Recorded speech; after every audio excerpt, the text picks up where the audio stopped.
মহাকাশের চরম প্রতিকূল পরিবেশে পৃথিবীর প্রাণ কিভাবে সাড়া দেয় তা জানতে বিজ্ঞানীদের কৌতূহলের শেষ নেই। চাঁদ কিংবা মঙ্গলে ভবিষ্যতের মানব বসতিতে টেকসই খাদ্য উৎপাদনের পথ খুঁজছেন গবেষকেরা। এবার সেই মহাজাগতিক গবেষণার অংশ হিসেবে মহাশূন্যে পাড়ি জমাচ্ছে আফ্রিকার বিখ্যাত চায়ের বীজ।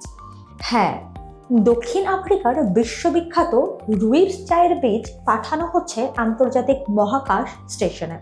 মহাকাশের পরিবেশ ও ক্ষতিকর বিকিরণে এই বীজ কেমন প্রতিক্রিয়া দেখায় তা পরীক্ষা করাই এই অভিযানের মূল উদ্দেশ্য। আফ্রিকার কোনো অঞ্চলের উদ্ভিদ বা বীজ নিয়ে মহাকাশে এ ধরনের পরীক্ষা এটিই প্রথম। দক্ষিণ আফ্রিকান রুইপস কাউন্সিল জানিয়েছে, ম্যাক্স আইকিউ স্পেস নামক একটি প্রতিষ্ঠানের সহায়তায় এই মিশন আগামী অক্টোবর মাসে অনুষ্ঠিত হতে যাচ্ছে। মহাকাশ ভ্রমণ শেষে বীজগুলো ডিসেম্বর বা 2027 সালের জানুয়ারি মাসের মধ্যে আবার পৃথিবীতে ফেরত আসবে। রুইপস কাউন্সিলের পরিচালক ডাউই ডি ভিলিয়ার্স অত্যন্ত গর্বের সাথে জানিয়েছেন, মহাকাশে যাওয়া প্রথম আদিবাসী দক্ষিণ আফ্রিকান প্রজাতি এবং আফ্রিকা মহাদেশের প্রথম বীজ হতে যাচ্ছে এগুলো। মহাকাশ স্টেশনে পৌঁছানোর পর বীজগুলোকে একটি বিশেষ ন্যানোল্যাবের ভেতর অন্তত 6 সপ্তাহ রাখা হবে।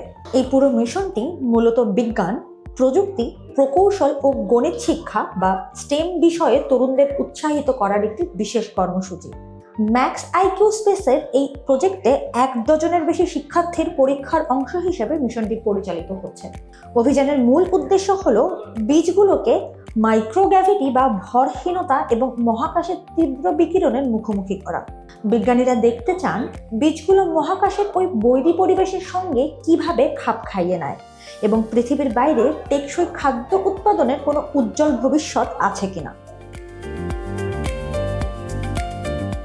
মহাকাশের রোমাঞ্চকর ভ্রমণ শেষ করে বীজগুলো যখন পৃথিবীতে ফিরে আসবে তখন শুরু হবে আসল পরীক্ষা। এগুলোকে ল্যাব থেকে বের করে সাধারণ মাটির বীজের পাশাপাশি রোপণ করা হবে। এরপর স্কুলের শিক্ষার্থীরা সেগুলোর অঙ্কুরোদ্গম ও বৃদ্ধির হারের মতন বিভিন্ন সূক্ষ্ম বিষয়ে পার্থক্য নিয়ে গবেষণা করবে। এই সাধারণ পরীক্ষাটি উদ্ভিদের ওপর মহাকাশের প্রভাব সংক্রান্ত বৈশ্বিক গবেষণায় অত্যন্ত গুরুত্বপূর্ণ অবদান রাখবে বলে আশা করা হচ্ছে। এবার একটু জেনে নেওয়া যাক এই রুইপস চা সম্পর্কে। আফ্রিকান ভাষায় রুইপস শব্দের অর্থ লাল ঝোপ। এটি মূলত দক্ষিণ আফ্রিকার একটি অনন্য ও ঐতিহ্যবাহী উদ্ভিদ।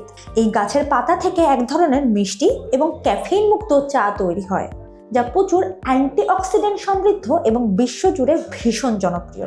2021 সালে ইউরোপীয় ইউনিয়ন রুইপসকে তাদের সুরক্ষিত পণ্যের তালিকায় যুক্ত করে। এর ফলে দক্ষিণ আফ্রিকার সিডারবার্গ এলাকায় উৎপাদিত পাতা ছাড়া অন্য কোনো পাতাকে ইউরোপের বাজারে রুইপস নামে বিক্রি করা নিষিদ্ধ। দক্ষিণ আফ্রিকায় প্রতি বছর গড়ে 22,000 টন রুইপস উৎপাদিত হয়। এর অর্ধেক অংশ দেশের অভ্যন্তরীণ বাজারে ব্যবহৃত হয় এবং বাকি অর্ধেক জাপান, ফ্রান্স, জার্মানি ও ব্রিটেন সহ বিশ্বের 50টির বেশি দেশে রপ্তানি করা হয়। আর এই বিখ্যাত চায়ের বীজই এখন মহাকাশে মানবজাতির ভবিষ্যতের খাদ্যের সন্ধান করতে যাচ্ছে।